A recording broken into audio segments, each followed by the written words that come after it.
Ayan, magsaing muna tayo. Marunong ba kayo niyan? Ha? Ang magluto sa kahoy. Sa ngayon, alam ko, puro gasol, butane, electric stove ang gamit ninyo. Pero ang kontrabidang magsasaka, yan lang. Hindi nyo alam kung paano magluto dyan, ano? Rice cooker! Diyan kayo magaling. Ha? Yung iba nga hindi pa marunong magsaing. Ha? Ang haba na ng pubic hair ninyo. Ha?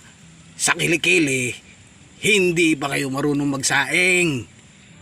Asa na lang kayo tatanong, Mami, anong ulam? Mga punyemas kayo. Mga peking da kayo. Ha? Ang kontrabidang magsasaka marunong yan. Kayang mabuhay sa gubat.